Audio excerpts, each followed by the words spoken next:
भारत की भूमि पर कई रहस्यमयी संतों ने जन्म लिया है, जिनका जीवन साधारण समझ से परे है। आज हम ऐसे ही एक अद्भुत योगी देवरहा बाबा की कथा सुनेंगे, जिनकी उम्र और जन्म का रहस्य आज भी अनसुलझा है। वे अधिकतर समय एक ऊंचे मचान पर रहते थे और उनका जीवन चमत्कारों से भरा था। उनकी आंखों में अद्भुत तेज था, जिससे हर कोई शांति अनुभव करता था। जब कोई उनसे उम्र पूछता, वे बस मुस्कुरा देते थे। देवरहा बाबा आज भी एक रहस्य और प्रेरणा है। देवरहा बाबा योग के महासागर थे। उन्होंने ऐसी सिद्धियां प्राप्त की थीं, जिनकी कल्पना भी कठिन है। उनकी सबसे प्रसिद्ध सिद्धि थी पानी पर चलना। कई भक्तों ने उन्हें नदी की लहरों पर चलते देखा। वे घंटों पानी के अंदर बिना सांस लिए रह सकते थे। वे अपने शरीर का वजन अपनी इच्छा से बदल सकते थे, कभी भारी, कभी हल्का। बाबा एक ही समय में 2 स्थानों पर दिख जाते थे। भक्तों ने उन्हें प्रयागराज और वृंदावन में एक साथ देखा। यह योग की कायाकल्प और आकाशगमन जैसी सिद्धियों का प्रमाण था।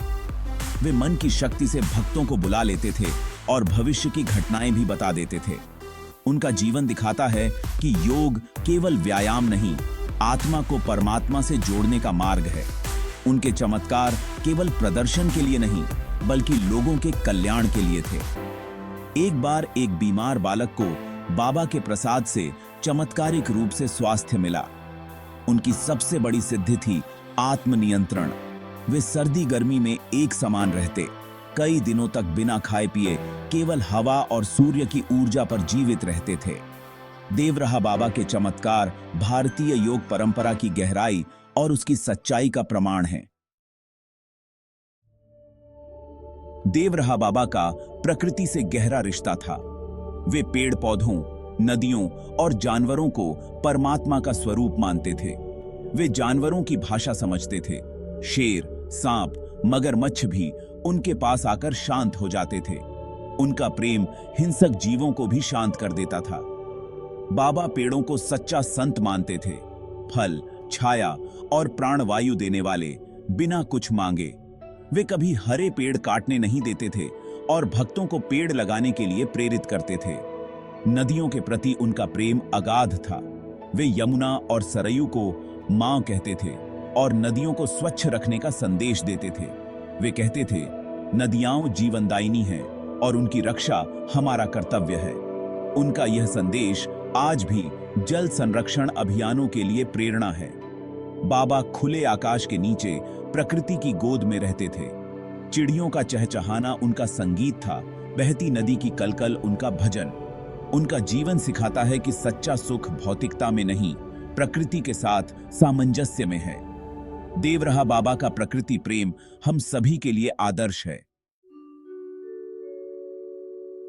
देवरहा बाबा की ख्याति आम जनता तक सीमित नहीं थी।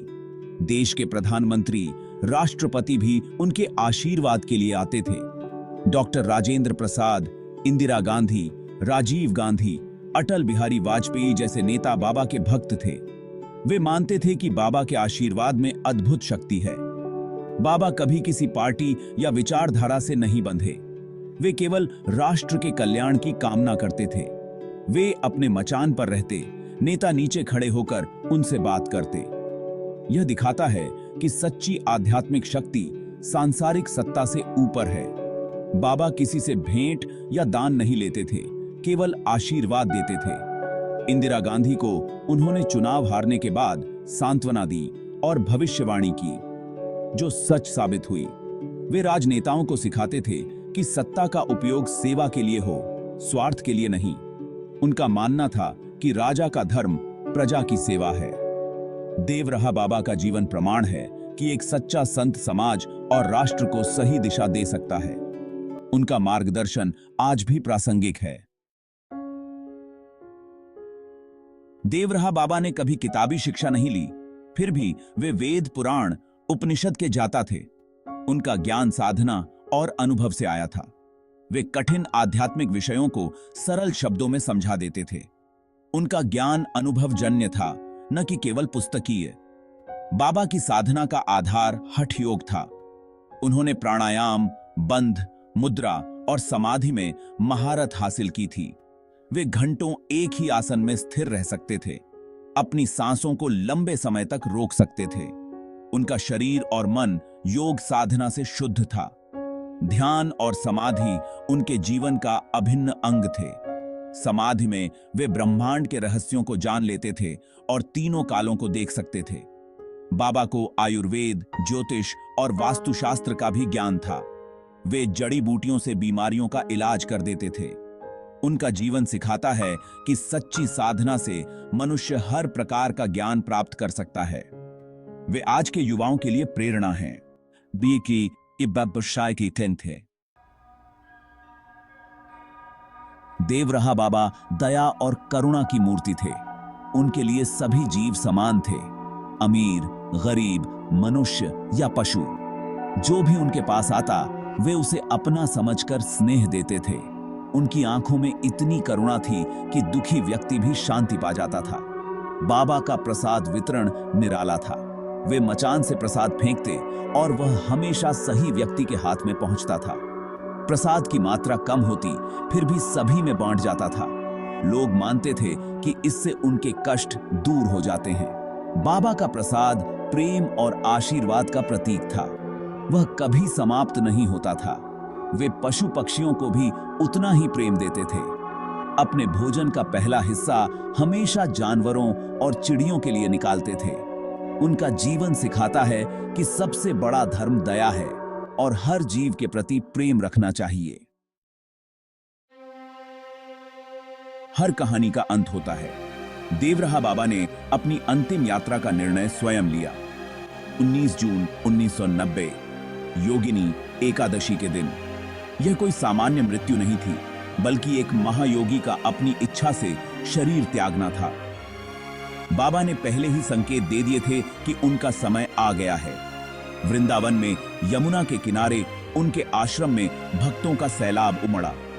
बाबा ने अंतिम उपदेश दिए, प्रेम, सद्भाव और धर्म के मार्ग पर चलने का। दोपहर में वे गहरी समाधि में लीन हुए और ब्रह्मरंध्र से शरीर त्याग दिया। यह एक योगी के लिए सबसे गौरवपूर्ण विदाई थी। बाबा के महाप्रयाण की खबर से देश भर में शोक की लहर दौड़ गई। उनके पार्थिव शरीर को यमुना में जल समाधि दी गई। यमुना की लहरों ने अपने प्रिय पुत्र को अपनी गोद में समाहित कर लिया। ऐसा लगा प्रकृति भी अपने संत को विदाई दे रही है।